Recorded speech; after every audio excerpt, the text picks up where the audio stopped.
నమస్తే రమగారు. నమస్తే జయ. రమగారు, ఏదైనా మంచి స్టోరీ చెప్తారా? యశోవంతుడి కళ చెప్తాం. కొంచెం పెద్ద కథే, మరి చిన్న కథ కాదు. పూర్వం కాణాన దేశం అని ఒక దేశం ఉండేదట. ఈ దేశంలో ఏకవీరుడని ఒక రైతు ఒక ఆయన ఉండేవాడు. రైతు అన్న పేరే కానీ చాలా పెద్ద కమతం, ఒక రాజస్థానం లాగానే ఉండేది. ఆయనకి 2 భార్యలు అన్నట్టు. పెద్ద భార్యకి 10 మంది పిల్లలు, కొడుకులు. రెండో భార్యకి 2 పిల్లలు, యశోవంతుడు, మంజులాంగుడు. అయితే యశోవంతుడికి బాగా వాడు పెద్దవాడయ్యాక చిన్నపిల్లాడు పుట్టాడు, రెండోవాడు. ఈయన ఈ పెద్ద పిల్లలు మగపిల్లలు కొంచెం వాళ్ళ మేనమావల స్నేహాలు అవి ఉండి వాళ్ళు పెద్దగా తండ్రితోటి సఖ్యంగా ఉండేవాళ్ళు కాదు. ఓకే. పిల్లల దగ్గరికి రారు, తల్లి చుట్టూతా మేనమావల చుట్టూతా అలా ఉంటారు. ఈ రెండో భార్య పిల్లలు కొంచెం చిన్నపిల్లలు అవడంతో చంటి పిల్లలు ఎలాగైనా పసిపిల్లలు కాస్త ఎక్కువ తండ్రులతోటి సన్నికర్షగా ఉంటారు. ఈయనకి రెండో భార్య పిల్లలంటే చాలా ముద్దు. ఈ యశోవంతుడు కొంచెం ఉత్సాహపరుడు. పడుకుని ఏదైనా కల వస్తే నాకు ఇలా కల వచ్చిందని చెప్పేవాడు. అయితే ఒకసారి ఏమైందట, వీళ్ళు చాలా పెద్ద గొడ్ల మంద ఉంది, పశువుల మంద. వీళ్ళకి రైతు కదా. ఈయన తన పశువుల్ని మేపే మైదానంలో గడ్డి తగ్గిపోతుంటే ఆయన ఏమన్నట్ట, ఒరే నాయనలారా, మీరు పశువుల్ని తీసుకెళ్ళండి, పెద్ద మందాన్ని పట్టుకెళ్ళిపోండి, చిన్న మందాన్ని నాకు వదిలిపెట్టండి, మరి ఇక్కడ గడ్డి తగ్గిపోయాక చిన్నపిల్లల్ని తీసుకుని నేను వస్తాను, మీరు ముందు పెద్ద మైదానాల వైపుకి వెళ్ళిపోండి అన్నారు. పాతకాలంలో అలా చేసేవాళ్ళు. ఇప్పుడు కూడా మేకల మందల్ని వాటిని తోలుకుపోతారు. కొండపాలెం సినిమా చూసాం. కొండపాలెం సినిమాలో అలాగే కదా, మేకల్ని గొర్రెల్ని వాటిని మేపడానికి కొండల మీదకి తీసుకుంటారు. అవును. అవి బాగా బలిసేక అమ్ముకుంటారు. వాటి కాపలా కాసుకోవటం అవన్నీ వాళ్ళదే పూచి. 10 మంది మగపిల్లలు పెద్దవాళ్ళే.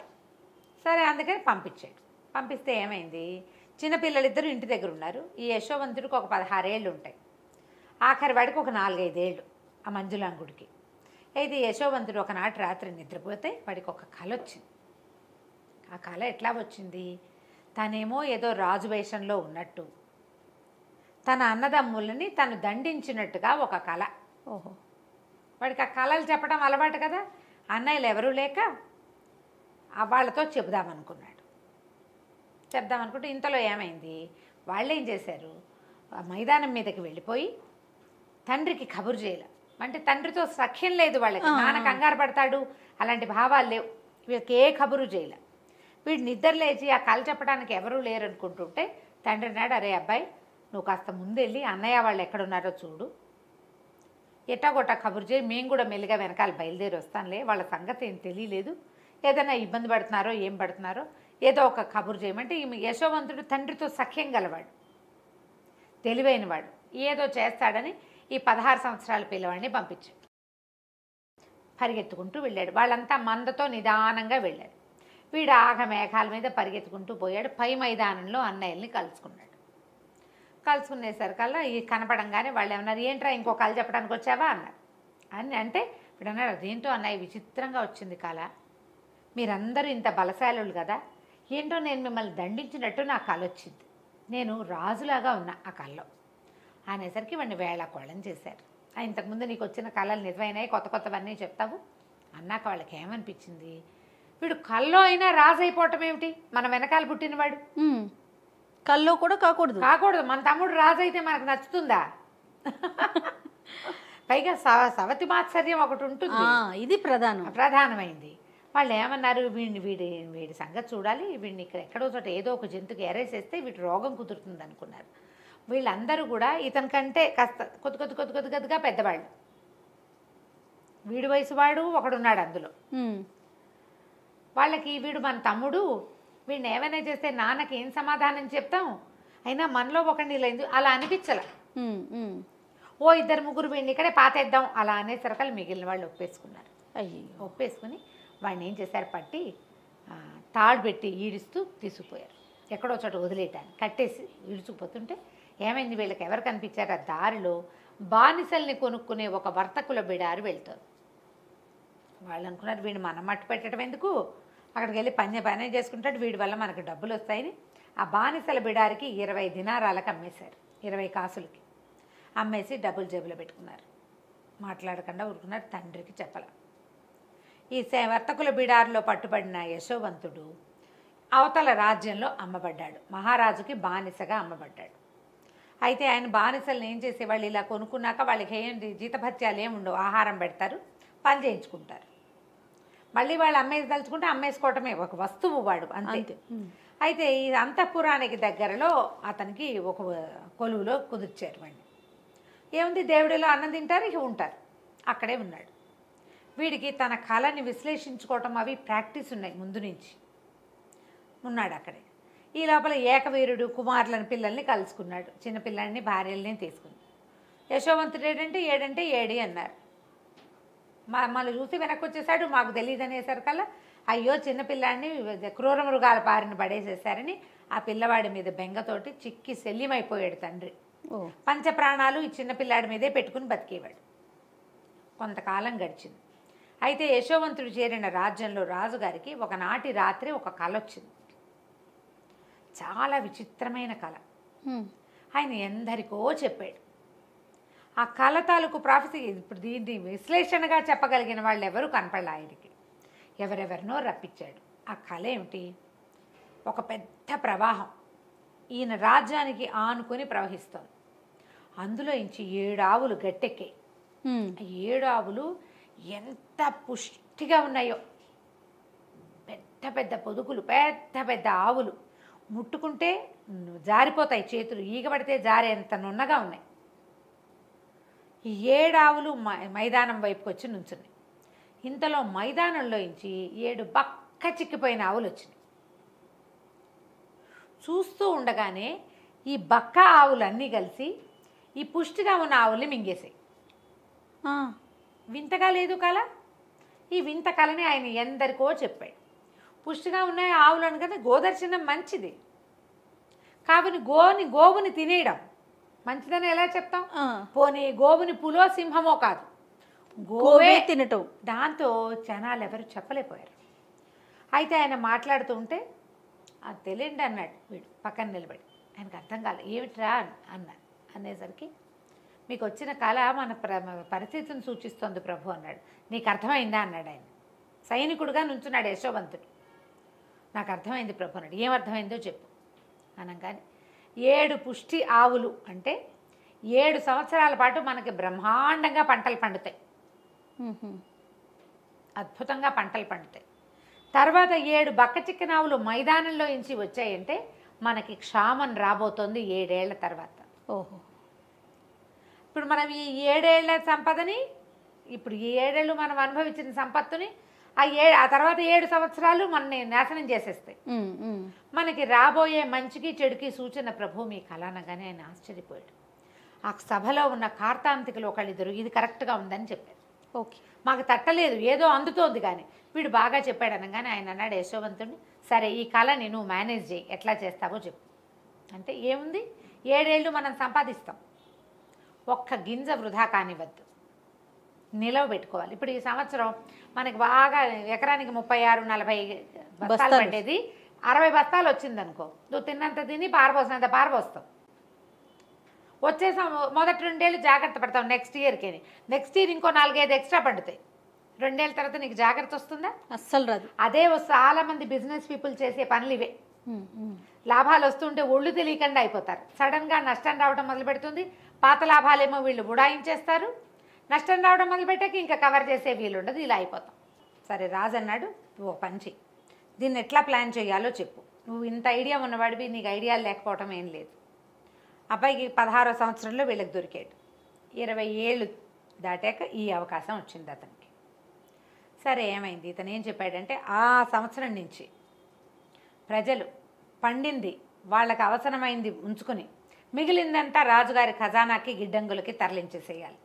ఒక్క గింజ పారేయటానికి వీల్లేదు, ఒక గింజ పడేయకూడదు. మొత్తం గింజలన్నీ రాజుగారి గిడ్డంగులు, దానికోసం పెద్ద పెద్ద గోడౌన్లు తయారు చేయించాడు అతను. ఏటా ప్రజలు తమకు అవసరమైన ధాన్యాలు, విత్తనాలు, డబ్బు కూడా కావాల్సినంత ఉంచుకోవటం. ఇప్పుడు డబ్బు ఖజానాకు చేరిపోతుంది, ధాన్యాలు గిన్యాలు మొత్తం సమస్తం రాజుగారి గిడ్డంగులకి చేరిపోవాలి. మరుసటి సంవత్సరం పండిందంతా గిడ్డంగికి వచ్చేస్తుంది, నిరుటిది వాడుకుంటారు. ప్రతిసారి ఫ్రెష్దే ఉంటుంది, తెలివి చూడు, ప్రతిసారి ఫ్రెష్గా ఉంటుంది. అంతేగాని 7 ఏళ్ల క్రితం నిలవబెట్టింది 7 ఏళ్ల తర్వాత అదేం పని చేస్తుంది? ఆ గింజ పని చేయదు, ఇంకా తప్పతాలు వచ్చేస్తాయి అందులో. అవునవును. ఈ నిలవ పెట్టిందే మీరు వాడుకోవాలి తప్ప ఫ్రెష్ది మీ దగ్గర ఉండడానికి వీల్లేదు అని చెప్పి ఇక నిలవలు విపరీతమైన నిలవల్లోకి వచ్చేసారు వీళ్ళు. 7 ఏళ్ల తర్వాత పంటలు పండటం స్లో అయిపోయింది. ఈ మొత్తం ఈ దేశానికి చుట్టుపక్కల అన్ని దేశాలలోనూ కూడా క్షామం వచ్చేసింది. ప్రజలకు ఏ ఇబ్బంది లేదు, హాయిగా ఉంది వీళ్ళ దేశం. అయితే ఈ యశోవంతుడి ఒరిజినల్ దేశం ఉంది కదా, కానాన్ దేశం, అక్కడ కూడా వచ్చింది ఈ సమస్య. గింజలు లేని పరిస్థితి. ఓ 2 ఏళ్ళు 3 ఏళ్ళు మేనేజ్ చేశారు పాత గింజలతోటి. క్రమంగా పండకపోతుంటే నిరుడేశం గింజలు ఒక్క విత్తనం పైకి రాలేదు. ఇంకా తర్వాత ఏం చేస్తే ఏదో ఇన్ని వచ్చినాయి, అవి మళ్ళీ విత్తనానికే పనిచేస్తాయి, తినడానికి పనికిరావు, లేవు. దాంతో అన్ని దేశాలు చుట్టుపక్కల రాజ్యాల వాళ్ళంతా మాకు కూడా సహాయం చేయండి అని యశోవంతుడి దగ్గరికి రావడం మొదలెట్టారు. మోతాదుగా వాళ్ళకు కూడా సహాయం చేశాడు. పై దేశాల నుంచి సహాయం అర్థించే వాళ్ళు రావడం మొదలుపెట్టారు కొల్లలుగా. మనకు అక్కడ ఏకవీరుడు ఉన్నాడు యశోవంతుడి తండ్రి. ఆయన ఏం చేశాడు, కుమారులకు చెప్పాడు, నాయన మీరు కూడా వెళ్ళి ఆ రాజుగారి దగ్గర నుంచి ఏమైనా కొన్ని విత్తనాలైనా పట్టండి, వాళ్ళ విత్తనాలు మూలుస్తాయి ఈ సంవత్సరం తినడానికి, తర్వాత మనం విత్తనాలకి మన విత్తనం మొలవటాల వాళ్ళది గట్టిగా ఉంది అనేసరికి వీళ్ళని 10 మంది అన్నయ్యలు సంచులు గుచ్చుకుని వెళ్ళారు. యశోవంతుడిని వాళ్ళు గుర్తుపట్టలేదు. అప్పుడు వాళ్ళు చూసేసరికి లేత నూగు మీసాలు రాని పిల్లవాడు. ఓకే. ఎంత వయసు వచ్చింది, 30 దాటిపోయినాయి అతనికి. ఎవరు అతన్ని గుర్తుపట్టల. తర్వాత ఏమో ఇతను గుర్తుపట్టేశాడు అన్నయ్యలు. ఓకే. అన్నయ్యలు ఎందుకంటే వీళ్ళలో పెద్దవాడు 24 ఏళ్ళ వాడు అప్పటికే. 24-26 ఏళ్ళు ఉన్నాయి. ఆ వయసు పిల్లలు ఏం పడతాయి మొహాలు. అన్నయ్యలు గుర్తుపట్టాడు. అక్కడి నుంచి మీరు వేరే దేశం వాళ్ళు కాబట్టి మేము మీకు ఇవ్వము అన్నట్టుగా మాట్లాడితే బతిమలాడారు. కాదండి, మేము ఇంచుమించు ప్రభువు మా తండ్రి మా ప్రాంతానికి, ఈ కానాన్ దేశానికి చాలా పెద్ద కమతం. మేము 12 మంది అన్నదమ్ములం, మేము ఇప్పుడు 10 మంది వచ్చాం. మాలో ఒకడు చిన్నప్పుడే క్రూర జంతువుల పాలై పడిపోయాడు. చిన్నపిల్లాడి మీద ప్రాణం పెట్టుకుని ఉంటున్నాడు మా నాన్న. మాకు ఇంకా వేరే దారి లేదు. ఇంకో తమ్ముడు ఇంటి దగ్గర ఉన్నాడు, ఇవ్వండి అని బాగా బతిమలాడేసరికల్లా తను ఏమన్నాడు, సరే ఇప్పుడు వీళ్ళని రప్పించాలి ఎలాగైనా. తమ్ముళ్ళల్లో ఆఖరి తమ్ముడు ఇంటి దగ్గర ఉన్నాడు కదా, వాడిని తెచ్చి నాకు చూపించండి, నేను మీ మాట నమ్మాలంటే అన్నాడు. అనేసరికల్ వీళ్ళు లబలబలాడారు, మా నాన్న ఒప్పుకోడండి అని. అయితే ఇతను ఏమన్నాడు, మీరు డబ్బిచ్చి ధాన్యం పట్టుకెళ్ళండి అంటే 10 మంది వాళ్ళ దగ్గర సంచుల నిండా నింపించుకున్నాక ఈయన ఏమన్నాడు, మీరు ఆ చిన్నపిల్లాన్ని తెచ్చి నాకు చూపిస్తేనే మీ మీద నాకు నమ్మకం, వచ్చే సంవత్సరం మీకు గింజలు ఇస్తాను, అందుకు కాపుగా మీలో ఒకరిని ఇక్కడ ఉంచి వెళ్ళండి. ఈ సంవత్సరానికి ఇచ్చారు ధాన్యం, వీళ్ళు తింటారు, పండించుకుంటారు, పంట వేస్తారు. పంట రాకపోతే వచ్చే సంవత్సరానికి పంటకి కావాలి, తిండికి కావాలి, మళ్ళీ రావాలి. అవును అనేసరికల్లా ఒకరిని మాకు వదిలిపెట్టేసేయండి అన్నాడు. లబలబలాడారు కానీ అతను ఒప్పుకోలే. ఇప్పుడు మీ ఉన్న 10 మందిలో ఆఖరి వాడిని నా దగ్గర పెట్టేళ్ళండి అనేసి వాడిని ఉంచుకుని ఏం చేశారు, సైనికులకి ఏం చెప్పాడంటే వీళ్ళ సంచుల్లో ఆ ధాన్యంతో పాటుగా వాళ్ళు ఇచ్చిన డబ్బులు కూడా వేసి మూట కట్టి వాళ్ళకి ఇచ్చేయండి అన్నాడు. అన్నయ్యల దగ్గర డబ్బు తీసుకోవాలా. ఆఖరి తమ్ముడు ఇక్కడ వదిలిపెట్టి వెళ్ళిపోయారు. ఆ 10 మందిలో ఆఖరి వాడు ఇక్కడ ఉండిపోయాడు, 10వ వాడు. వీళ్ళు ఇంటికి వెళ్ళారు. ఇంటికి వెళ్ళి ఏకవీరుడికి చెప్పారు, ఇట్లా జరిగింది, ఆఖరి వాడిని వదిలిపెట్టి వచ్చామంటే ఆయన లబోదిపోమని పొట్టాడాడు. అట్లా వదిలిపెట్టి వచ్చారు, పైగా అసలు వాడిని చంపేశారు. ఇప్పుడు ఈ పిల్లాన్ని కూడా ఎవడేదానో కొట్టడానికి తీసుకెళ్తామంటున్నారు. వీళ్ళు లేకుండా నేను బతకలేనంటే బతిమలాడారు. కాదు నాన్న, ఒకడినేమో దిగబెట్టి వచ్చాం, మీరు 10 మంది అందరూ కనపడండి అని అడుగుతున్నాడు. అందుకని ఈ పిల్లాన్ని కూడా తీసుకెళ్ళి చూపి జాగ్రత్తగా తీసుకొస్తాను, చిన్నవాడు కదా వాడు. అవును. మళ్ళీ మనకి ధాన్యం కావాలంటే ఇప్పుడు వెళ్ళలేదనుకో, వెళ్ళొద్దు అంటే మానేస్తే తమ్ముడు అక్కడ ఉండిపోయాడు, రేపు మళ్ళీ ధాన్యం తెచ్చుకోవాలంటే ఎట్లా చేస్తాం. అందుకని మంజులాంగుడిని తీసుకెళ్తామని బతిమలాడి తండ్రిని ఒప్పించి ఆయన నెత్తినోరు కొట్టుకుంటుండగానే చిన్న తమ్ముడిని తీసుకుని బయలుదేరారు. ఓకే. తమ్ముడు అప్పుడు ఇతను వచ్చేసే నాటికి 4-5 ఏళ్ల వాడు. ఇప్పుడు ఎన్నేళ్ళు అయింది, పిల్లాడు ఇంత ఎత్తయ్యాడు. ఓకే. ఆ తమ్ముడిని చూశారు. సరే వీళ్ళెవ్వరూ అతన్ని యశోవంతుని గుర్తుపట్టాలి, ఎందుకంటే అక్కడ మంత్రి వేషం, బట్టలు, తలపాగా, మొహం మీదకి ఒక కుచ్చుతోటి అసలు అతన్ని గుర్తే పట్టలేదు వాళ్ళు. అక్కడి నుంచి వీళ్ళు వచ్చేసరికి ఆ చిన్న తమ్ముడిని కూడా చూశారు కల్లా మహా ముద్దొచ్చేసింది ఇతన్ని. భోజనాలకు రండి, మాతో పాటు అన్నం తిందురు కానీ పిలిచాడు. భోజనాలకు ఏర్పాటు చేశారు. వరుసగా వేస్తే వరుసగా 1, 2, 3 మీరు కూర్చోండి నేను వరుసగా కూర్చోబెట్టాడు. వీడు ఈయనకి ఎట్లా తెలుసు మన వరుస అనుకున్నారు, ఆశ్చర్యపోయారు. భోజనం పెట్టించాడు. నేను కూడా మీతో పాటు తింటానని తర్వాత 11వ వాడిగా తను, 12వ వాడిగా తమ్ముడిని కూర్చోబెట్టి పీటలు అట్లా వేయించి వాళ్ళతో పాటు కూర్చుని అన్నం తిన్నాడు. ఓ సంతోషం పట్టలేపాడు. మరి చిన్నతనం నుంచి అట్లా చిన్న అలవాటు కదా పాపం. అక్కడి నుంచి ఏం చేశాడు, అరే వీళ్ళంతా వెళ్ళిపోతారు కదా, వాళ్ళు మళ్ళీ ధాన్యానికి డబ్బు తెచ్చిచ్చారు. దాంతో పాటుగా ఆఖరి వాడు చిన్న పళ్ళెంలో ఇంత వెండి బంగారపు గిన్నెలో పాయసం పోయించుకుని తాగాడు. ఈ పాయసపు గిన్నెను కూడా అందులో వేసేయండి, వడ్ల మూటలో వేసేసి కట్టేసి పంపించండి అన్నాడు. సరే దాన్ని వాళ్ళు తెచ్చిన డబ్బులనేమో ధాన్యపు మూటల్లో వేసేశారు. ఆఖరి వాడు పాయసం తాగిన ఆ బంగారు పాత్రను కూడా అందులో వేసి మూట కట్టేసి వీళ్ళ చేతిలో పెట్టారు. అక్కడి నుంచి వీళ్ళ మూటలు వీళ్ళు మోసుకుంటూ 11 మంది, ఈ 10 మంది ఆఖరి చిన్నపిల్లాడు ఊరు దాటారు. దాటగానే సైనికులు పట్టుకున్నారు. మీ మూటలు అక్కడేవో బంగారు పాత్ర పోయిందంటే మీ వస్తువులను ఇవన్నీ చూడమన్నారు అని.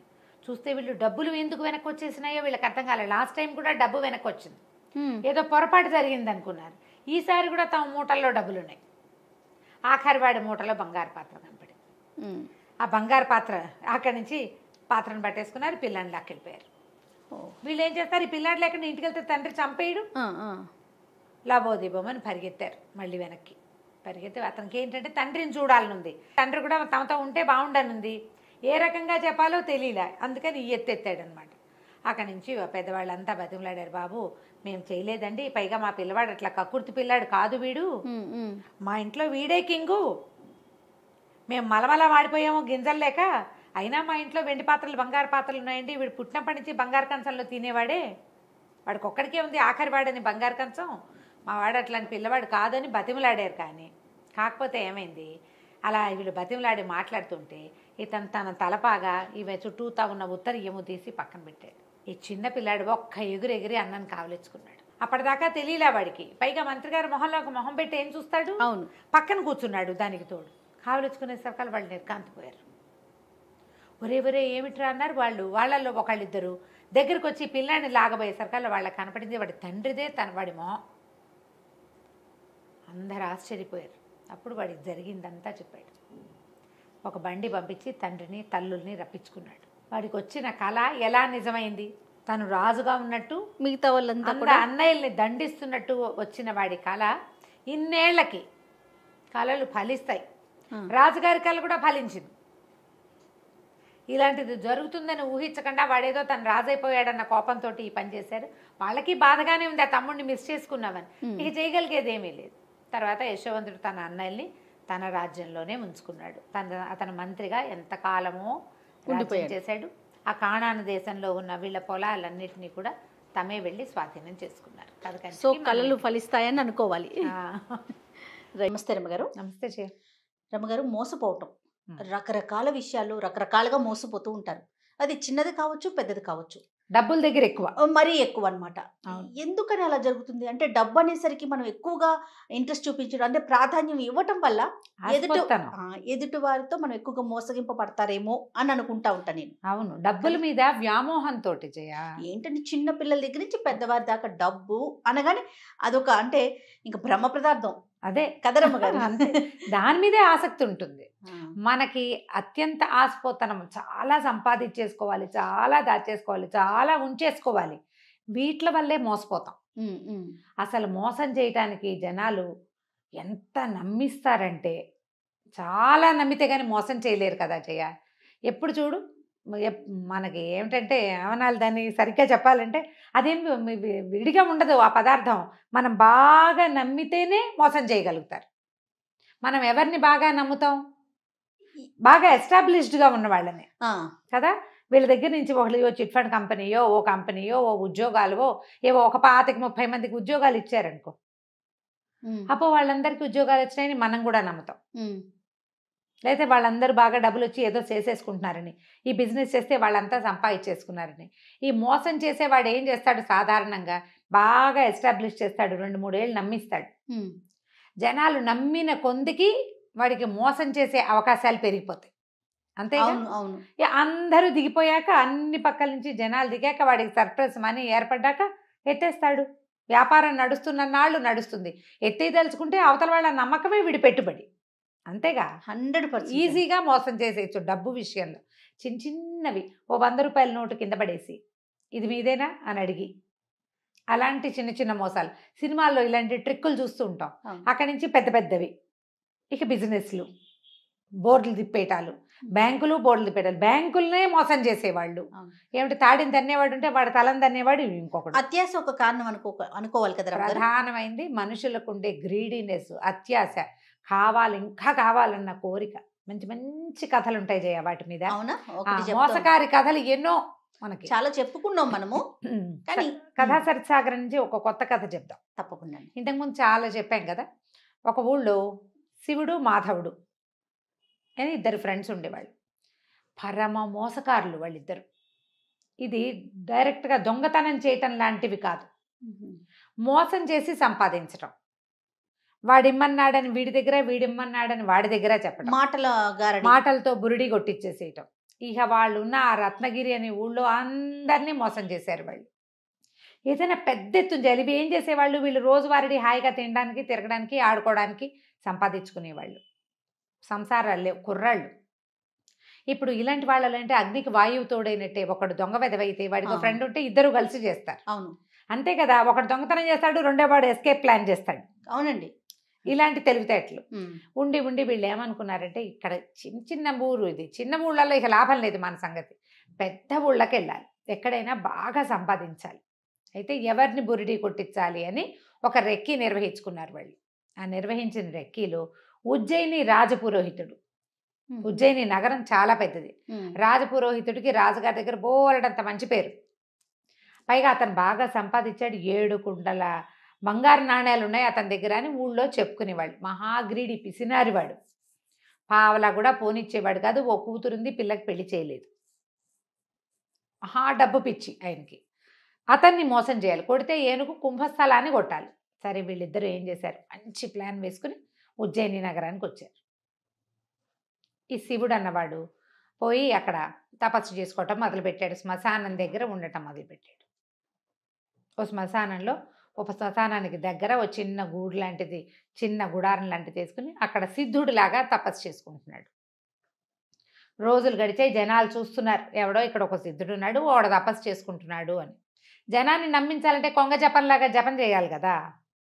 అయితే ఈ తపస్సు చేసుకుంటున్న వాడిని జనం చూస్తున్నారు. ఇంతలో ఏమైంది, మాధవుడు ఉన్నాడుగా రెండో వాడు, వాడు ఒక మంచి చక్కగా రాజకుమారుడి లాంటి వేషం ధరించి ఒకరోజు వచ్చి శివుడు కాళ్ళ మీద పడ్డాడు. ఒక బాగా డబ్బులున్నాయని ఒక ఆయన కారు ఆపి అక్కడున్న ఒక గుడిసెలోకి వెళ్తే చుట్టుపక్కల జనం అంతా చూడరు మరి కదా. అప్పుడు ఒక ఇంప్రెషన్ వస్తుంది, అబ్బో ఇంత రాజకుమారుడు అల్లే ఉన్నాడు, వీడెవడో టింగురంగామని రథం దిగాడు, రథాలు కాకపోతే గుర్రం దిగాడు, వెళ్ళాడు, దండాలు పెట్టాడు అంటే ఈయన చాలా గొప్పవాడు అనమాట. ఈ కుర్రాడు ఈ ఊరు వాడు కాదు, ఏ ఊరి వాడో ఇక్కడికి వచ్చి దండం పెట్టాడంటే ఈయన ఈ ఊరి వాడు కాదు, అక్కడ ఏదో గొప్ప పేరు తెచ్చుకున్నాడు. ఆయన్ని తెలుసుకుని ఇక్కడికి వచ్చాడు ఈ కుర్రాడు అని చెప్పుకుని జనాలంతా చేరటం మొదలుపెట్టారు. అక్కడికి బాగా పేరు వచ్చింది. ఇంతలో ఈ మాధవుడు ఏం చేశాడు, ఊళ్ళోకి వెళ్ళి కొంతమంది జూదరులని వాళ్ళని ఆకట్టుకున్నాడు. అరే మీకు డబ్బులు ఇస్తాను, మీరు రాజపురోహితుడి దగ్గరికి వెళ్ళండి, వెళ్ళి నేను రాజకుమారుణ్ణని, నాకు రాజుగారి ప్రాపకం కావాలని కోరుకుంటున్నానని, దర్శనం ఇప్పించమని, ఏదైనా ఇస్తానని చెప్పి ఆయన ఒప్పించండి అని. ఆయన ఏదైనా ఇస్తాను అన్న పాయింట్కి బాగా పడిపోతాడు. లంచంతో జరగని పని లేదు లోకంలో కదా. ఇది పాత ఉజ్జయిని కథల్లో కూడా ఉంది చూడండి. ఏనాటి ఉజ్జయిని నగరం. సరే అక్కడి నుంచి ఏమైంది, సరే బాగానే ఉంది. ఆయన ఏం చేశాడు, ఈ మాధవుణ్ణి సరే రానైనా నేను తీసుకెళ్తానని రాజుగారికి ముందే చెప్పాడు. ఇప్పుడు తన ప్రాపకంలో ఒకడు వచ్చి తనకు డబ్బు ఇచ్చి రాజుగారి దర్శనం కోరుతున్నప్పుడు ఊరికే ఎవడో ఏరాగేరెవడు నాకు డబ్బు ఇచ్చాడండి అని ఎందుకు చెప్తాడు? చెప్పకుండా రాజుగారికి అతను ఒక ఉత్తమోత్తముడైన రాజకుమారుడని, రాజ్యాలు అవి పోగొట్టుకున్నాడని, రాచరికల్లో ఉన్నాడని, బుద్ధిమంతుడని, ఉత్తమ కుల సంజాతుడని ఒక 4-5 మంచి వాక్యాలు చెప్పాడు.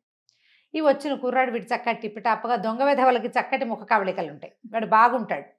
రాజుగారు చూసి పిల్లాడు చూస్తే ఉత్తమ వంశ సంజాతుడిలాగానే కనపడుతున్నాడు, మరి బుద్ధిమంతుడు, రాజు దగ్గర ఎట్లా ప్రవర్తించాలో తెలిసింది, వీడు సైనికుల ద్వారా వాళ్ళ ద్వారా రాకుండా పురోహితుడి ద్వారా వచ్చాడంటే బుద్ధిమంతుడు కాదు మరి. అందుకని రాజుగారు ఏం చేశారు, ఏదో ఉద్యోగంలో పెట్టుకుని తాను ఉంచుకున్నారు. ఆ స్థానంలో ఉండునైనా ఇక్కడే రాజ్యం అవి లేకపోతే నువ్వు కూడా మాలాగానే క్షత్రియుడివి, నన్ను ఆశ్రయించి వచ్చావని రాజు తన దగ్గర ఉంచుకున్నాడు. సరే ఈయన ఏం చేశాడు, రాజపురోహితుడు వీడు ఏ ఊరు నుంచో వచ్చిన రాకుమారుడు కదా, మన ఇంట్లోనే ఉంచుకుంటే వాడి తిండి డబ్బులు అవన్నీ మనకే వస్తాయని ఆశపడి ఇంకా ఈయనకి రాజపురోహితుడికి డబ్బుకేం కోదవా మరి, అయినా గ్రీడు ఆ పోయేది కూడా మనకే రావాలని. అక్కడి నుంచి మాధవుడిని రా అబ్బాయి మా ఇంట్లో ఉండు అన్నాడు. సరే ఇతను ఏం చేశాడు, ఈ రాజకుమారుడి వేషంలో ఉన్న మాధవుడు పురోహితుడు గారింట్లోకి, శంకరస్వామి ఆయన పేరు, అక్కడికి చేరాడు. చేరిన తర్వాత సరే తనకి పూర్వోత్తరం నుంచి వాళ్ళ పేరెంట్స్ దగ్గర నుంచి రాచరికం వల్ల వచ్చాయి అని చెప్పి అంత బిందె, దాని నిండా వజ్రాలు రత్నాలు ఉన్న ఒక బిందెని వీళ్ళింట్లోనే, ఈ గదిలో లాకర్ ఉందండి అని తన బ్యాగ్లోంచి ఆ బిందె తీసి పెట్టాడు. ఈయన కళ్ళు మిరుమిట్లు గొలిపేసినాయి. ఏమిటో బిందె పెడుతున్నాడు, వీటి నిండా నగలున్నాయి. 2 రోజులకు ఒకసారో రోజుకోసారో మా పూర్వోత్తరపు నగలు, మా తాతగారి నాయనమ్మ, ముత్తాత నాయనమ్మ, ముత్తాత వాళ్ళందరికి ఆశీస్సులు ఉంటాయని ఆ బిందె బయటకు తీసి దానికి దండం పెట్టేవాడు. ఈయన కళ్ళు ఎప్పుడు ఆ నగల మీద ఉండేవి. పైన కనపడుతున్న మణులు మాణిక్యాలు కొన్ని కోట్ల విలువ చేస్తాయి. నిజానికి అవి ఏవి నిజమైనవి కాదు, నకిలివి. పొట్టిరాళ్లకి మెరుపెక్కువ కాదు. ఈయనకు ఆ సంగతి తెలీదు. సరే నకిలీ నగలే ఉంచాడు. ఆ బిందె రోజు తీస్తాడు, దండం పెడతాడు. అదే నా దైవం అన్నట్టుగా. ఈయనకు గొప్ప సరదాగా ఉండేది. కానీ ఏమడుగుతారు మన ఇంట్లో ఉన్నవాడిని, నీ నగలు నాకు అంత ఆశ. ఈయనకు ఆశ ఉంది కానీ దొంగ బుద్ధి లేదు పాపం. సరే వీడు ఏం చేశాడు, 15-20 రోజులు చక్కగా కులాసాగా ఉన్నాడు. ఆ సిప్రా నది తీరంలో శ్మశానం దగ్గర ఒక సాధువు ఉన్నాడుగా, సాధువుకి కూడా అప్పుడప్పుడు నమస్కారం పెడితే జనాలంతా వాడి దగ్గరికి చేరుతుండేవాళ్ళు. అతను సాధువు అని ఫిక్స్ అయిపోయారు జనం అంతా, సన్యాసి అని. ఇతను ఏం చేశాడు, ఒక 20 రోజులు గడిచాక శుభ్రంగా 20 రోజులు తిన్నాడు. వెళ్ళి ఇంట్లో రాజస్థానానికి వెళ్ళి ఉద్యోగం చేసుకునేవాడు. మెల్లిగా అన్నం తింటాం మానేశాడు, చిక్కిపోవటం మొదలుపెట్టాడు. డైటింగ్ చేస్తున్నాడు అనమాట. చూసిన వాళ్ళంతా ఏమిటైనా చిక్కిపోతున్నావు, వచ్చినప్పుడు చక్కగా పుష్టిగా ఉండేవాడివి అని అడగటం మొదలుపెట్టారు. 15 రోజులు లేక వాడు ఇట్లా అయ్యాడు. దేవుడా అని నీరసంగా ఏమన్నాడు, నాకు అగ్నిమాంద్యం పట్టుకుందండి, బతకనో ఏమిటో నేను. మా తాత కూడా ఇలాగే చచ్చిపోయాడండి, మా ముత్తాత కూడా ఇలాగే అయిపోయాడు, నాకు కూడా అగ్నిమాంద్యం పట్టుకుంది కాబట్టి బతకను నేను. నాకేమైనా ఇల్లా వాకిలా, మా పూర్వోత్తరం నుంచి వచ్చిన నగలు ఉన్నాయి, వాటిని ఎవరైనా సద్బ్రాహ్మడికి దానం చేసి మరణిస్తానండి అని మొదలుపెట్టాడు. ఈయనకి పాపం ఏం చేస్తాడు, నాకు ఇచ్చే అని అనలేకపోయాడు. అవునవును. ఎవరినో బ్రాహ్మణుల్ని తీసుకొచ్చేవాడు. వీళ్ళు నాకు నచ్చలేదు, వాళ్ళు నాకు నచ్చలేదు, వీళ్ళు నాకు నచ్చలేదు, ఏమిటి ఇలా ఉన్నాడు, ఇలా ఉన్న వాళ్ళకి దానం చేస్తే నాకేం సద్గతులు వస్తాయండి అనేవాడు. కొద్ది రోజులు గడిచాక ఏమన్నాడు, సిప్రా నది తీరంలో శ్మశానం పక్కన ఒక గూడారం వేసుకున్నాడు చూడండి సిద్ధుడు, ఒక ఆయన సాధువు, ఒక సన్యాసి. ఆయన అయితే మహోత్కృష్టమైన దానం, ఆయనకి ఇవ్వాలి దానం, నా నగలన్నీ నేను ఆయనకి దానం చేస్తానండి అన్నాడు. పాపం ఈయనేం చేశాడు, ఈ రాజపురోహితుడు. ఇప్పుడు దాన ప్రక్రియ ఒకటి ఉంటుంది కదా, ఆ ప్రక్రియ చేస్తే తనకి 10 రూపాయలు ముడతాయి, ఆయన ఉద్దేశం అది. పోయి అక్కడ ఉన్నాడే ఎవరు, అక్కడ వీడి ఫ్రెండ్ శివుడు, అక్కడ కూర్చున్న ఆ సన్యాసికి వెళ్ళి అడిగాడు, బాబు మా ఇంట్లో ఉన్న మాధవుడికి ఒంట్లో బాగుండలేదు, వాడికి అగ్నిమాంద్య రోగం పట్టుకుంది, మరి చనిపోయేలాగా ఉన్నాడు, పాపం బక్క చిక్కిపోయాడు, తన దగ్గర ఉన్న పూర్వోత్తరపు నగలన్నీ దానం చేస్తానంటున్నాడు, దానం పట్టమన్నాడు. అనేసరికల్ శివుడు అన్నాడు, నాకేం ఇంట్రెస్ట్ లేదండి, దానం ఎందుకు, నేను సన్యాసిని, సంసారికైతే ఏదో నగా నాణ్యం దానం పుచ్చుకున్నా ఉపయోగపడుతుంది, నాకేం ఉపయోగం, నేను సన్యాసిని, పోనీ దానం పుచ్చుకుందామని నాకు పిల్లని ఎవడిస్తాడండి అన్నాడు. అనగానే ఈయనేమన్నాడు, బాబు పూర్వాశ్రమంలో నువ్వెవరు ఏమిటనంటే నేను బ్రాహ్మణేనండి అని చెప్పి, అయితే నాకు కూతురు ఉంది, మా పిల్లనిచ్చి పెళ్లి చేస్తా. ఓహో, మా పిల్లనిచ్చి నీకు పెళ్లి చేస్తాను, పెళ్లి చేసుకో, దానం పుచ్చుకో, మా ఇంట్లోనే ఉండు కానీ హాయిగా అన్నాడు. అని చంకలు గుద్దుకున్నాడు లోపల, అమ్మయ్య మన అల్లుడికే వస్తుంది మొత్తం డబ్బంతా.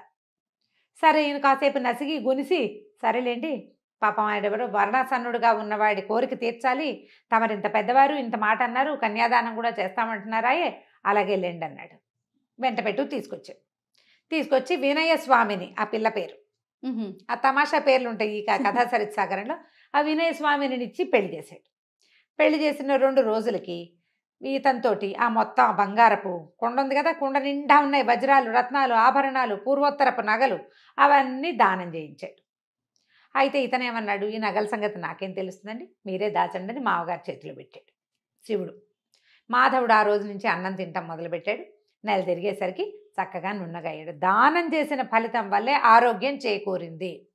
అంతేగా మనం గుళ్ళో పూజ చేస్తే ఆరోగ్యం చేకూరుతుందని చెప్పుకుంటాం కదా, మందు పట్టించిందనం మనం పూజ చేయటం వల్లే అంటాం. మన డాక్టర్ మంచివాడనే మాట కంటే పూజ చేయించాం, గ్రహశాంతులు చేయించాం కాబట్టి అలా నమ్ముతారు కొంతమంది. ఆ ఊళ్ళలో ఆ రోజుల్లో మరీ ఎక్కువ దానం చాలా గొప్పగా చేయించారు ప్రక్రియ. ఆయన కన్యాదానం చేశాడు, వీడు నగలు దానం చేసి ఆరోగ్యం బాగుపరుచుకున్నాడని చెప్పుకున్నారు. అక్కడి నుంచి 1-2 నెలలు గడవంగానే ఇక ఇతనేమన్నాడు అల్లుడు, ఏమంటే మీ ఇంటి మీద పడి తింటాం ఏం బాగుంటుంది, నాకు ఎట్లాగో దానం వచ్చింది నగలు, ఆ నగలు మీరే ఉంచుకోండి, దానికి తగిన వేల ఇచ్చేసేయండి, నాకు నా డబ్బులు, నాకు దానం వచ్చిన డబ్బులు నేను ఖర్చు పెట్టుకుంటాను అన్నాడు. అనేసరికి ఆయన ఒప్పుకుని తన దగ్గర 7 కుండల్లో డబ్బులు ఉన్నాయని చెప్పుకుంటున్నారుగా ఊళ్ళో అంతా, ఆ 7 కుండల ధనాన్ని అల్లుడు గారికి ఇచ్చాడు. నగలు తను దాచిపెట్టుకున్నాడు. అవి పూర్వపు రాజవంశపు నగలు, అంటే కోట్ల విలువ చేస్తాయి. మన దగ్గర 7 కుండలే ఉంటాయి, దిక్కుమాలిన ముష్టివి, ఇవే ఉంది లెక్క, అది చాలా ఎక్కువ అని భావించాడు. కొద్ది రోజులైంది, శివకేశవులు ఇద్దరు ఉన్నారుగా, శివుడు మాధవుడు, హాయిగా ఎంజాయ్ చేయటం మొదలుపెట్టారు. అక్కడికి ఇక్కడికి వెళ్ళిపోతారు, తింటారు, కొనుక్కుంటారు, తాగుతారు, అక్కడ ఇక్కడ జూదవాడడానికి వెళ్తారు, విహారయాత్రలకు వెళ్ళిపోతున్నారు, ఎంజాయ్ చేసేస్తున్నారు. ఇంకా కొన్నాళ్ళు గడిచాక రాజపురోహితుడికి ఏదో పెద్దట రోజువారీ జీతానికి ఆయన కొదవలేదు. రాజుగారి దగ్గర నుంచి జీతం వస్తుంది, తర్వాత ఏమో సంబారాలు వస్తాయి, భోజనానికి దానికి ఖర్చులు వెళ్ళిపోతాయి. ఒకసారి ఆయన ఏదో కొనుక్కుందాం అనుకున్నాడు, పొలమో ఏదో, డబ్బులు లేవు, క్యాష్ లేదు కదా, మరి లిక్విడ్ ఉండద్దు. ఈయన ఏమనుకున్నాడు, మన దగ్గర ఇంత కొండ నిండా నగలున్నాయని ఒక మాణిక్యాన్ని పుచ్చుకుని రత్నాల వర్తకుడి దగ్గరికి వెళ్ళాడు. ఆయన చూసి, ఏంటండి ఇది గాజు, దాన్ని నేలకేసి కొడితే 300 ముక్కలైంది. అది గాజు రాళ్ళు ముక్కలైపోతాయి, రత్నాలు ముక్కలు కొసలు కూడా విరగవు వాటికి. అయితే రత్నాల వర్తకుడు అన్నాడు, ఈ భలేవారండి, ఇది పిచ్చిది, మీరు ఎక్కడి నుంచి తెచ్చారనగానే ఆయనకు ఉండే గోపేలు మంది, ఊరు నాయనో ఏం చేతుండ్రా దేవుడా అని ఈ చెంబంత బిందు ఉందిగా, బిందంతా పుచ్చుకుని రత్నాల వర్తకుడి దగ్గరికి వెళ్తే అన్ని గిల్టు నగలే అవి. వాడు రోజు బిందె తీసి దండం పెడుతున్నాడు కదా, మెరుపు పెడుతున్నాడు వాటికి, మెరుపెట్టి ఎప్పటికప్పుడు తలతల్లాడిస్తున్నాడు. ఈయన చూసుకునేసరికి అవన్నీ పిచ్చి పిచ్చిగా ఉన్నాయి. రెండోదేమో అన్నీ పిచ్చివే, అందులో ఒక్క బంగారు వస్తువు లేదు. అక్కడి నుంచి పరిగెత్తుకుంటూ వచ్చాడు. అల్లుడిని, తీ నీ నగలన్నీ నువ్వే తీసుకో, నా డబ్బులు నాకేమంటే, ఇంకేం డబ్బులు, నువ్వు నాకు ఇచ్చావు, నేను వాడేసుకున్నావు, ఇప్పుడు నా దగ్గర ఏం లేవు, కొన్ని వ్యాపారాల్లో మదుపులు పెట్టుకున్నాం, మిగిలింది మేము వాడేసాం అనగానే ఈయన మాధవుడి మీదకి తిరిగాడు. నువ్వే కదా నాకు దానం ఇచ్చావు, నువ్వు ఇచ్చిన నగలన్నీ తప్పు, అవన్నీ పిచ్చి నగలంటే నాకేం తెలుసు, మా వాళ్ళు ఇచ్చిన నగలు నాకు తెలియదు అన్నాడు. అనేసరికి లబో దిబోమంటూ ఈ శంకర స్వామి గారు రాజపురోహితుడు రాజుగారి దగ్గరికి పరిగెత్తాడు. ఈ నగలు ఎక్కడవయ్యా అంటే అల్లుడివి, అల్లుడికి ఎక్కడవంటే దానం ఇచ్చాడు, ఎవరిచ్చారు, నేనే ఇప్పించాను. అక్కడి నుంచి రాజుగారు ఈ నేరంలో సంబంధం ఉన్న మిగిలిన ఇద్దరిని కూడా పిలిపించాడు. అల్లుడు ఏమంటాడు, నాకు నగ నాణ్యం ఏమీ తెలియదండి, నేను అసలు సన్యాసిని, ఈయనే దానం ఇప్పిస్తాను అని చెప్పి నాకు పిల్లనిచ్చి పెళ్లి చేసి దానం ఇప్పించాడు. నాకు నగల సంగతి తెలియదని మొదటి రోజునే మా మామగారికి అప్పచెప్పాను లేదా అడగండి అంటే అప్పచెప్పాడు. అక్కడి నుంచి మాధవుడిని అడుగుతారు. మాధవుడు అంటాడు, నాకేం తెలుసండి, నేనేదో రాజస్థానం నుంచి పారిపోయి ఇచ్చేసా, మా తాత ముత్తాతల నాడు ఆ బిందె మా ఇంట్లో ఉండేది, నేను ఆ బిందె తెచ్చుకున్నా, అది బంగారుదో టింగారుదో నాకు తెలీదు, నేనేనాడు వాటిని అమ్మడానికి ప్రయత్నం చేయలే, పెద్దవాళ్ళ జ్ఞాపకార్థం ఉంచుకున్నా, చచ్చిపోతానని దానం ఇచ్చాను, అది బంగారం అని భావించి కాదు, మా తాత ముత్తాతల ఆస్తిగా భావించా, అందులో ఉన్నది బంగారమో కాదో నేనేనాడు పరీక్షించాల, నాకు తెలియదు. ఓకే, రాజుకు అర్థమైంది వీళ్ళిద్దరూ మోసకారులే. మధ్యలో మోసపోయిన వాడెవడు, రాజపురోహితుడు. ఎందుకు మోసపోయాడు ఆయన, కేవలము రాజపురోహితుడి యొక్క లోభబుద్ధి వల్ల, ఆ కావాలన్న ఆశ కొద్దీ, నాకు మగపిల్లలు లేరు, నాకు డబ్బులు ఎందుకు, పిల్లకి పెళ్లి చేస్తే దాని దారిన అది వెళ్ళిపోతుంది అన్న ఊహ చెయ్యకుండా, నిత్యము రాజస్థానంలో మంచి పదవిలో ఉండేవాడిని, నాకు డబ్బాస్ ఎందుకు అనుకోలే, కట్టుకుపోతానా దీన్ని అనుకోలే. చివరికి ఏమైంది, ఆయన ఎప్పటి నుంచో దాచుకుని సంపాదించింది మొత్తం ఊడాయించేశారు. గట్టిగా అడిగితే నీ పిల్ల నాకు వద్దు వెళ్ళిపోతానంటాడు అల్లుడు. ఏం చేస్తారు, నోరు గట్టిగా మూసుకుని రాజుగారు కేకలేశారు, అబ్బాయిలిద్దరిని వదిలేశారు. వాళ్ళు హ్యాపీగా ఎంజాయ్ చేశారు. తర్వాత ఇట్లాగే కథలు నడుస్తూ ఉంటాయి. మనం ఆశ పడితేనే మోసపోతాం, అత్యాశ పడకపోతే ఎప్పుడూ జీవితంలో మోసపోము. ఆశ పడటం వరకు ఓకే అనిపిస్తుంది, అత్యాశ దెబ్బ మామూలుగా మనకి జీవితం మీద ఆశ ఉండాలి కదా జయ, ప్రతి విషయం మీద కూడా ఇది తీసుకుంటే ఇది చేస్తే మనకు బాగుంటుంది. మనకు ఆల్రెడీ చాలా బాగుండి ఇంకా ఏదో కావాలనుకుంటే నీ ఏదో కావాలనే ఊహనే అవతల వాళ్ళు క్యాష్ చేసుకుంటారు. ఈ రోజుల్లో ఎక్కువ చూస్తున్నాం కదా రమ్మగారు, మామూలు క్రైమ్స్ అని, చిన్నవే మోసాలు చేయ, చిన్న ఆన్లైన్ మోసాలని. అబ్బబ్బబ్బా, ఏంటి రమ్మగారు, బంగారానికి మెరుగు పెడతామని రావటం, మొత్తం వలిసి వాడి చేతిలో పెట్టడం, లేకుంటే మీరు ఒక 100 రూపాయలు పెట్టుబడి పెట్టండి మీకు అది 150 అవుతుందని, కానీ ఎలా 50 రూపాయలు అది చెప్తున్నావు జయ. కోటీశ్వరులు ఒక లేడీని నమ్మి ఇంకా ఎక్కువ వడ్డీ కోసం, మరి ఆవిడ ఎన్ని కోట్లకి కుచ్చుటోపి పెట్టి వాళ్ళకి డబ్బులు తక్కువ, చూడండి, ఆ కోట్లకి ఇంకా కోట్లు రావాలంటే అత్యాశ కాదు, హాయిగా ఉన్నది ఎంజాయ్ చేస్తే సరిపోతుంది. అది ఎంజాయ్ చేయలేరండి, చేయలేక చేయలేకపోతారు రమ్మగారు. చేయలేరేమో మరి. ఇప్పుడు ఈ పైనుంచి వచ్చింది మాత్రం ఎలా ఎంజాయ్ చేస్తావు? నువ్వు ఉన్నదే నువ్వు దాచుకోలేకపోతుంటే. ఎక్కడికెక్కడికో ఊహించుకుంటారండి, తరతరాలు కూర్చొని తినాలని అనుకుంటారేమో బహుశా. రైట్ రమ్మగారు, దాని మీద కూడా మళ్ళీ మంచి కథ ఉంది, చెప్దాం మళ్ళీ. అవునా, తప్పకుండా. రైట్ రమ్మగారు, నమస్తే. నమస్తే జయ. నమస్తే రమ్మగారు. నమస్తే జయ. రమ్మగారు, ఏదైనా మంచి స్టోరీ చెప్తారా? సుకేసిని కథ చెప్తాం. సుకేసిని మళ్ళీ తమాషాగా. ఓకే. మన మాణిక్య ద్వీపం అని ఒక ద్వీపం ఉండేదట పూర్వం. ఓ రాజుగారికి రాజ్యం చేసేవారు. ఆయనకి లేక లేక ఒక కూతురు పుట్టింది. ఆ పిల్లకి కొంచెం తమాషాగా ఉండేదట జుట్టు, బంగారపు రంగు కేశాలు ఉండేవి. ఎంత అందంగా ఉందో, భలే బాగుండేది పాప. అమ్మాయి జుట్టు మరీ అందంగా ఉండేది, వెనకాలకంతా ఉంగరాలు తిరిగి ఉండేది, ముందు వైపు కొంచెం గోల్డెన్ ల్యాక్స్ ఉండేవన్నమాట. ముందు ఉన్న జుట్టు బంగారపు రంగు ఉండేది. రాగి రంగు ఉంటే ఒక రకంగా ఉండును, ఈ బంగారపు రంగు ఉండేసరికల్లా ఏదో వింతగా ఉందని అమ్మాయికి సుకేసిని అని పేరు పెట్టారు. పిల్ల వయసు వచ్చే కొందికి కొంచెం అందంగా తయారైంది. 16 ఏళ్ళు వచ్చినాయి అనుకుంటా. కాస్త యుక్త వయసు కరాలు అయిన తర్వాత ఒకసారి ఒక బిచ్చగత్తెగా కనపడిన ఒక మంత్రగత్తెని చూసింది ఈ పిల్ల. చూసి చాలా వికృత రూపంతో ఉంది. మామూలుగానే కాస్త భావన పిల్లలు ఇదేంటి ఇలా ఉంది అలా అనేస్తారు. అవును. ఈ అమ్మాయి ఆ బిచ్చగత్తెని చూసేసరికల్లా ఒక చీదరించుకుని ఇంత వికృతంగా ఉంది బాబోయ్ కళ్ళు అని కళ్ళు మూసుకుందా. మూసుకునేసరికల్లా బిచ్చగత్తె కాదు, మంత్రగత్తె. ఓహో. అదేముంది, ఏమిటి నీ జుట్టు చూసుకుని నీ పొగరా, అందంగా ఉన్నావు, మీ అమ్మ నాన్న అందంగా ఉన్నారు, నీకు అనుపానాలన్నీ కుదిరి అందంగా ఉన్నావు, నువ్వు మంచి బట్టలు వేసుకున్నావు, నగబెట్టుకున్నావు, అందరికీ భగవంతుడు అది ఇస్తాడా? ఎవడి రూపం వాడిది కదా. బాడీ షేమింగ్కి పాల్పడిందని తిట్టి నీ జుట్టును చూసుకునే నీకు గొప్ప, ఒక్క వెంట్రుకు లేకుండా రాలిపోతుందని చెప్పించి. అయ్యయ్యో. చూస్తుండగానే పిల్ల నెత్తి మీద జుట్టంతా రాలిపడిపోయి గుండు అయిపోయింది. అయ్యో. 14-15 ఏళ్ల పిల్లకి గుండు తీయించుకుంటే వేరే రకం, దాన్ని జుట్టు చూసే గర్వించేదానికి జుట్టు ఊడిపోతే ఇంకేముంది? ఎట్లాగా? ఇక పిల్లలు అబోదివో ప్రజలందరికీ నవ్వొచ్చింది గుండుతో ఉన్న పిల్లని చూసేసరికి. ఆ కాలంలో ఆడపిల్లలు జుట్టు తీయటాలు అవి లేవు. పైగా ఇట్లా మొత్తం మొహం మీద చర్మంలాగా తల మీద చర్మం కూడా అయిపోయింది, వెంట్రుకే లేదు. ఇక ఆ పిల్ల విపరీతంగా ఏడ్చింది, బయటకు వచ్చేది కాదు, లోపలే పడి ఉండేది. అయితే ఈ రాజపురోహితులు వాళ్ళు ఏమన్నారంటే, అమ్మాయి ఏదైనా సాధన చేసి చూద్దామన్నారు. ఇక మంత్రశాస్త్రవేత్తల్ని వాళ్ళని వీళ్ళని గురువు గారులని ఎంతమందిని పిలిచారు. ఎవరిని పిలిచినా ఏమీ జరగల, ఒక్క వెంట్రుక మలవలేదు, గుండుగానేది పిల్ల ఎదుగుతోంది. పిల్ల 16 ఏళ్ళు వచ్చేస్తాయి, 14 ఏళ్ళ పిల్లకి 16 రావడానికి ఎంతసేపు? అక్కడి నుంచి పిల్ల సిగ్గుపడి ఇంకేం పెళ్ళవుతుంది, పెళ్ళవ్వదు. అసలు ముందు ప్రజల్లోకి రాజుగారికి ఒకతే కూతురు, ఆ అమ్మాయి రాజ్యం చేయాలంటే ఈ గుండెసుకుని ఏం చేస్తుంది, అదో బాధ. సరే ఏం చేసింది, రోజు దైవ ప్రార్థన చేసుకునేది క్రమం తప్పకుండా. బ్రాహ్మణ ఆయన ఒక ఆయన వచ్చి ఏం చెప్పాడంటే, లక్ష్మీదేవిని ప్రార్థిస్తే కనుక మహాసమృద్ధి కలుగుతుంది. ధనం కోసం ప్రార్థిస్తే ధన సమృద్ధి, అన్నం కోసం ప్రార్థిస్తే ధాన్యలక్ష్మి అన్నాన్ని ఇస్తుంది, జుట్టు కోసం ప్రార్థించవమ్మా చక్కగాను అని చెప్పాడు. ఈ అమ్మాయి లక్ష్మీ ఉపాసన మొదలుపెట్టింది. అహోరాత్రాలు లక్ష్మీదేవి పూజే చేయగా ఒకనాటి తెల్లవారుజామున, శుక్రవారం నాడు ఉపవాసం ఉండి జాగారం చేసి, తెల్లవారుజామున అమ్మాయికి పెద్ద మిరుమిట్లు కొలుపుతూ లక్ష్మీ ప్రసన్నం జరిగింది. అమ్మవారు ప్రత్యక్షం అవల, కానీ తెలిసింది వచ్చిందని. వచ్చి ఏం కావాలని అడిగినట్టు తెలిసింది. తెలిసేసరికి ఆ పిల్ల ఒక జుట్టు కావాలన్న ఒక ఉద్రేకంలో ఉంది కదా, ఆ విగ్రహాన్ని కావులు ఇచ్చుకుని రోజుకు 2 నా జుట్టు పెరిగిపోవాలమ్మా అని కోరుకుంది.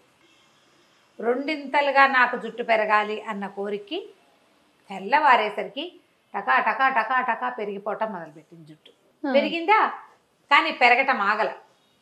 నాకు మోకాళ్ళ దాకా జుట్టు, నడుం దాకా జుట్టు, పోనీ పాదాల దాకా జుట్టు అన్నా బాగానే ఉంది, అంతటితో ఆగిపోయేది. 2 వేసరికల్లా ఏం చేస్తారు, పిల్లని మించిపోయింది జుట్టు, కత్తిరించారు. తెల్లారేసరికి మళ్ళీ పెరిగిపోయింది. 2 అయిపోవాలి కదా, ఎంత కత్తిరిస్తే అంత. ఇక అదొక ప్రోగ్రామ్ కింద ఈ అమ్మాయి జుట్టు కత్తిరించటము, పైదాకా కత్తిరించేస్తే దానికి డబల్ వస్తుంది, సగానికి కట్ చేస్తే దానికి డబల్ వస్తుంది, 2 ఇంచీలు కట్ చేస్తే 4 ఇంచీలు వస్తుంది. ఇక ఆ జుట్టు పారేయటమే ఒక ప్రోగ్రాము, దాన్ని తగలబెట్టడం, దాన్ని సముద్రంలో కలపడం, గొయ్యి తీసి పాత పెట్టడం. ఇట్ట 2 ఏళ్ళు గడిచినాయి. ఆ పిల్ల ఆ జుట్టు ముయ్యలేక ఇట్ట పడిపోతూ ఉండేది.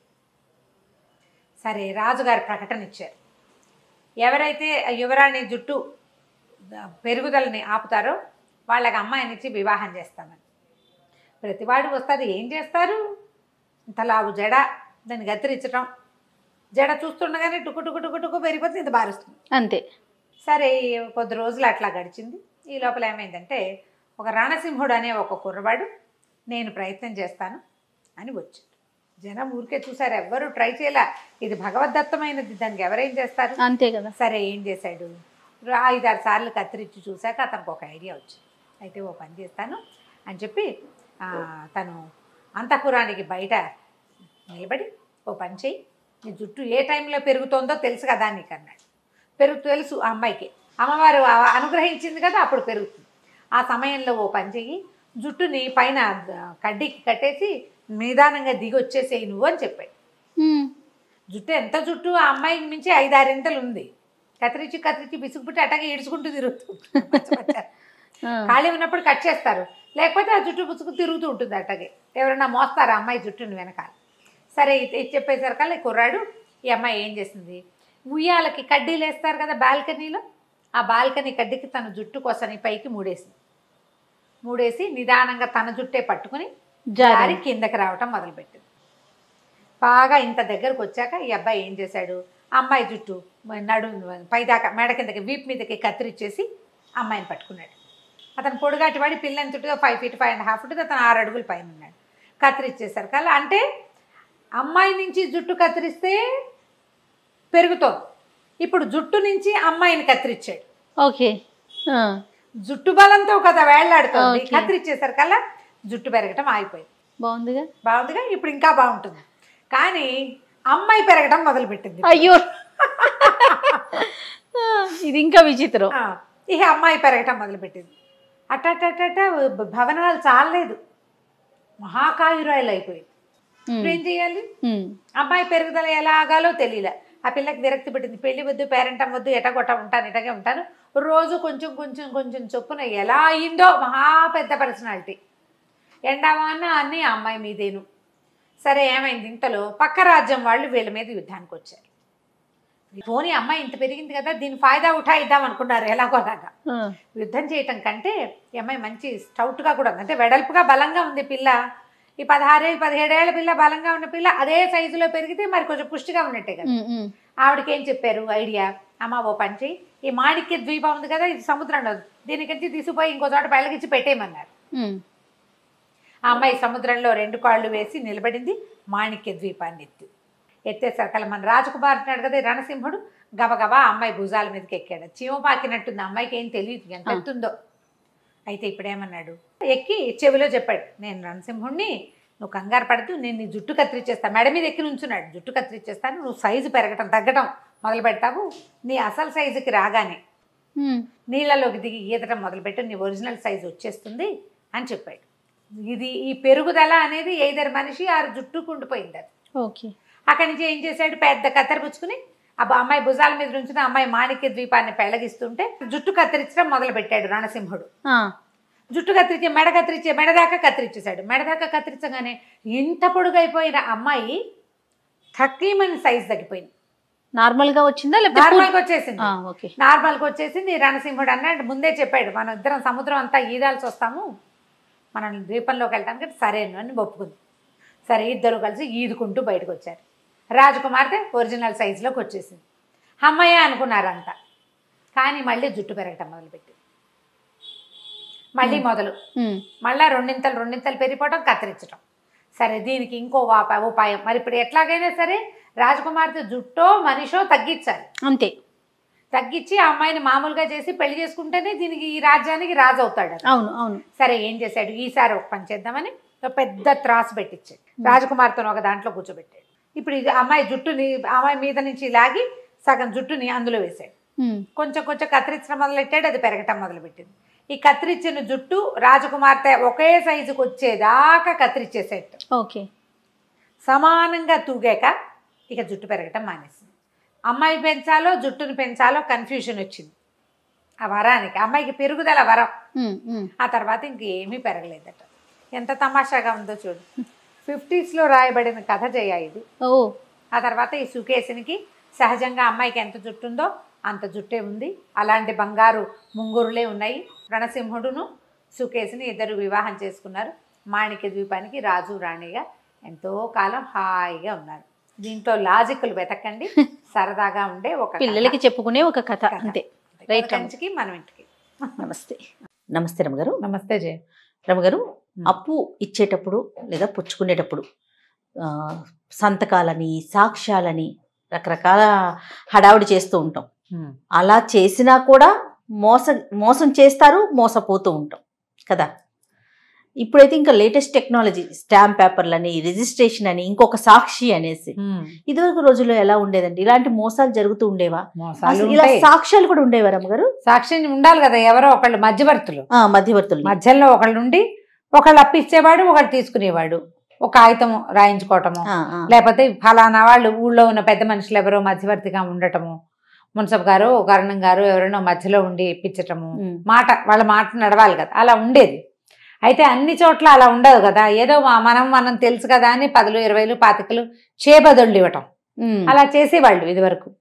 ఇచ్చిన వాడు వెనక్కి తిరిగిస్తాడు, ఇవ్వని వాడు ఎగ్గొట్టేస్తూనే ఉంటారు. అలా అదొక పద్ధతి, అదొక పందా మనుషులది. ఇలాంటి దాని మీద ఒక కథ చెప్తాం. పూర్వం ఒక పల్లెటూళ్ళలో నారాయణ శెట్టి గారని ఒక వ్యాపారస్తుడు ఉండేవాడు.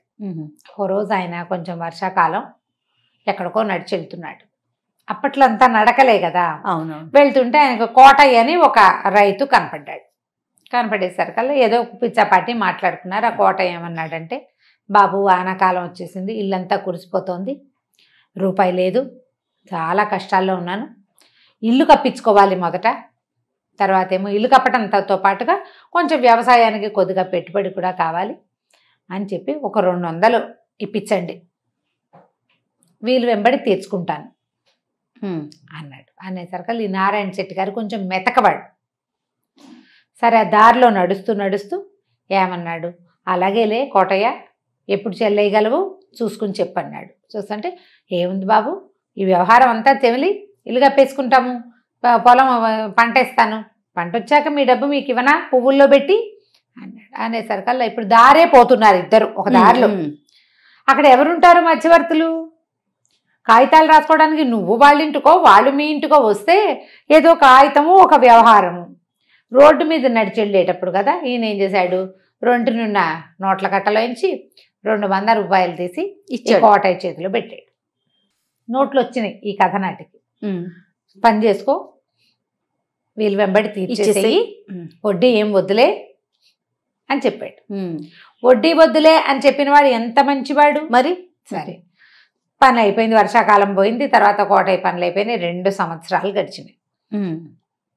గడిచేసరికల్లా ఈయన చూస్తున్నాడు, ఎప్పుడో ఇస్తాడని. ఒకనాడు ఒక బజారు వీధిలో ఎదురుపడ్డాడు కోటయ్య. ఈయన అన్నాడు, కోటయ్య నీ పనులన్నీ అయినాయా, వ్యవసాయం అది బాగుందా అంటే, అన్నీ బాగున్నాయి బాబు, అంతా కులసాబాబు. మరి నా బాకీ ఎప్పుడు ఇస్తావు అన్నాడు ఆయన. ఏం బాకీ అనేసాడు కోటయ్య. అదేమిటి, నేను నీకు 200 ఇస్తుంది కదా నీ ఇల్లు అవి కప్పించుకోవడానికంటే. మీరు ఇల్లు నా ఇల్లు కప్పించుకోవడానికి మీరు ఇవ్వటం ఏమిటండి, మీరైతే నాకేమి ఇవ్వలా, ఒకవేళ కాగితం ఏదైనా రాసుంటే పంపించండి, చెల్లుబాటు చేస్తా అనేసరికి ఆయన శెట్టి గారు ఉన్నాడు, అబ్బాయి మన ఇద్దరం కాగితం ఎక్కడ రాసుకున్నాము, ఆ వాళ్ళు ఎక్కడికో వెళ్తూ కదా మనం మాట్లాడుకున్నాం, నువ్వు అడిగితే నేను జేబులోంచి తీసిస్తాను కాదు నీకు అన్నాడు. అనేసరికి ఏమంటే కాగితాలు లేకుండా ఈ రోజులో ఎవరైనా ఇస్తారండి, మీరు నోటి మాటగా ఇచ్చానని చెప్తున్నారా, పైగా మీరు వ్యాపారస్తులు, అంతెలివి తక్కువగా మీరు నాకు ఇచ్చానని చెప్పడం ఏంటండి, అసలు నేను మీ దగ్గర రూపాయి తీసుకోలేదు, మీరు ఇవ్వాల్సిన అవసరం ఏముంది అన్నాడు. అది పైగా ఇద్దరు ఆయన నిదానంగా మాట్లాడుతున్నాడు, వీడు ఇవ్వదలుచుకోలేదుగా, అదాటన గట్టిగా అదురుగా మాట్లాడేశాడు. చుట్టుపక్కల జనం చేరేసరికల్లా కోటయ్య ఇంకా ఆదరగండంగా గట్టిగా అతను కూడా, ఈయన ఇచ్చేట నాకు దారేపోతూ ఎవడైనా డబ్బిస్తాడా ఈ కలికాలంలో, కాగితం లేకుండా ఇస్తాడా శెట్టి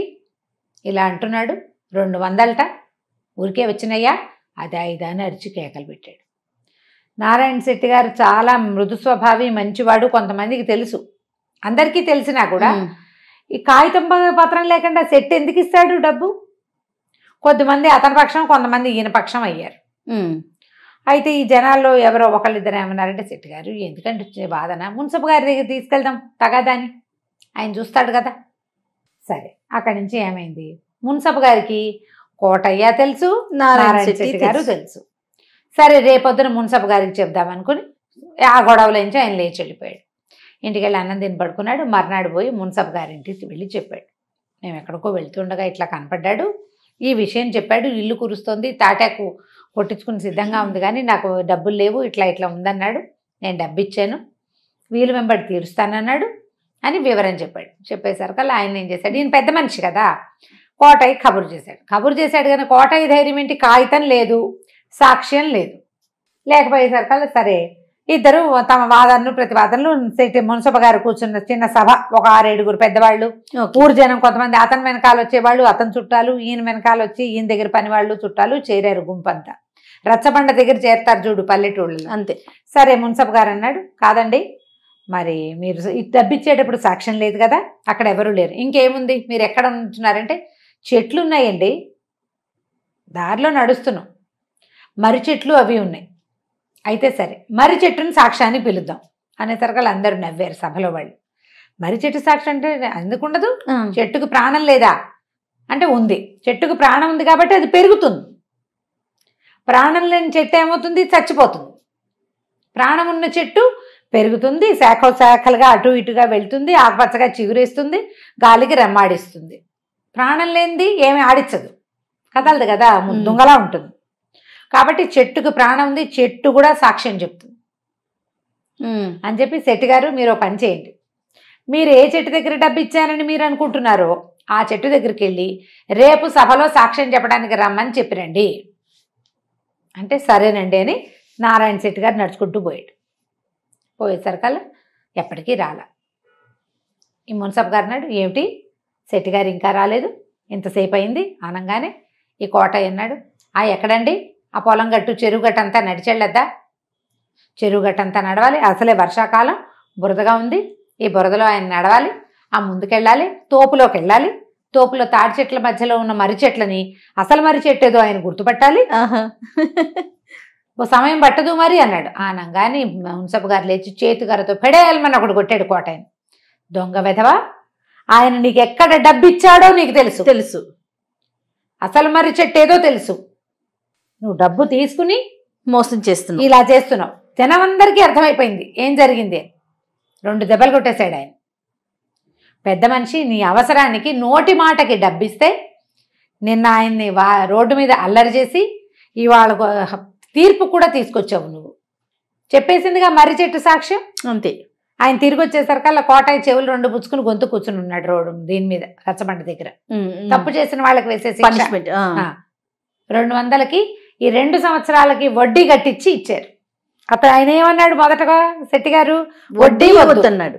ఇప్పుడు వడ్డీతో సహా కట్టించారు. పరువు పోయింది. ఊళ్ళో కోటయ్య అడిగితే ఇవ్వద్దు అన్న కాగితం రాయించి వాళ్ళ గోడ కట్టించేశారు. కోటయ్యకి అప్పు ఇవ్వకూడదు, కథ కంచికి మనం. భలే ఉండే రమ్మగారి స్టోరీస్ మాత్రం. నమస్తే అండి. నమస్తే జయ.